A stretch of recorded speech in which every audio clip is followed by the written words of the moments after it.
Have you ever been in a relationship that seemed perfect to everyone, but deep down, you knew it wasn't?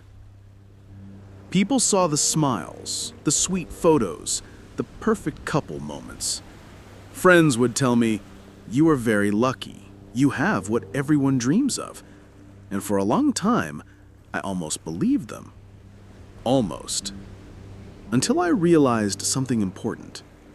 Living the life everyone admires isn't the same as living the life that truly makes you happy.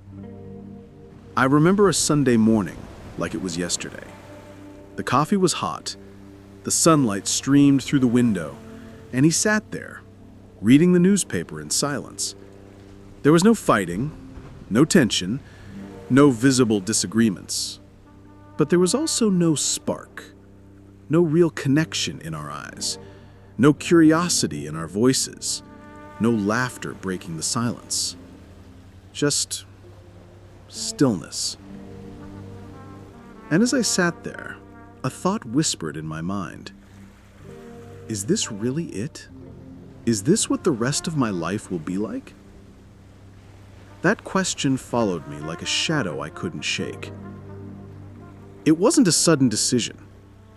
I stayed there for years, hoping something would change.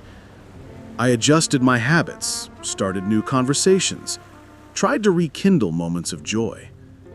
But the truth was, nothing changed. On the outside, we had stability, respect, and peace. But on the inside, I felt myself slowly fading away, becoming smaller in my own life. If you've ever been in this place, you know how strange it is.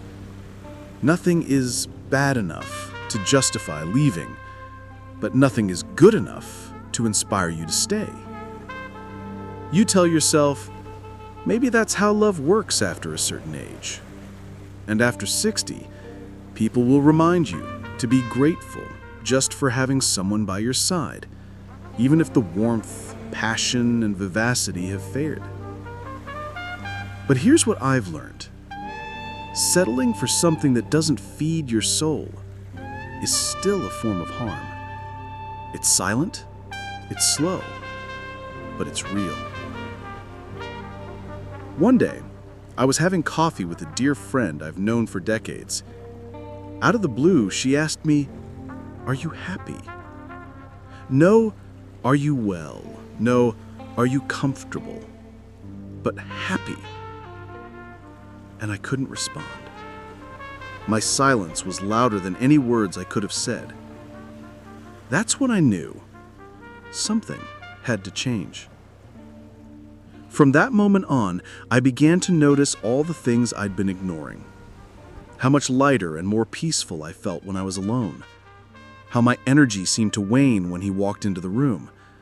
How there was no more excitement when his hand reached for mine. It wasn't about guilt or blame. It was about the truth. And the truth was, I no longer felt alive. I didn't want to spend the rest of my life just existing.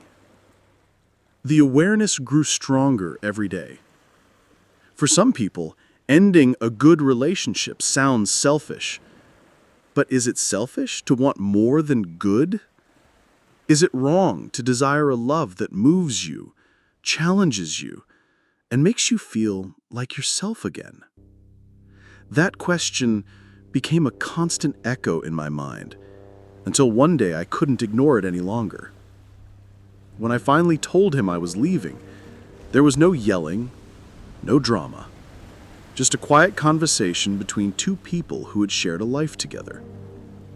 I told him I needed something he couldn't give me, and that it wasn't his fault. Sometimes two good people just don't fit together anymore. This doesn't erase the good memories. It just means the story has reached its final chapter. The following days were a strange mix of fear and relief. Fear of the unknown, and relief that I'd finally been heard. My mornings no longer began with the same predictable rhythm.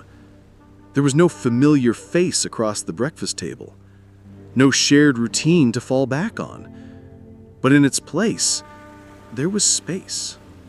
A wide, open, empty space that felt scary, but also full of possibility. And instead of rushing to fill that space with someone new, I decided to fill it with myself. I started painting again, something I hadn't done in decades. I booked a solo trip just to prove to myself that I could do it. I reconnected with friends who made me laugh until my cheeks hurt. I made choices without needing anyone's approval. I rediscovered parts of myself I'd forgotten. It wasn't about being free from him. It was about being free to remember who I really was, when I wasn't trying to fit into someone else's version of a perfect life. This is something many people never understand. They see the photos, the polite smiles, the nice dinners, and can't imagine why you would leave. But here's the truth. No one else needs to live your life but you. And if you don't is happy with it, so it doesn't matter how perfect it looks to anyone else.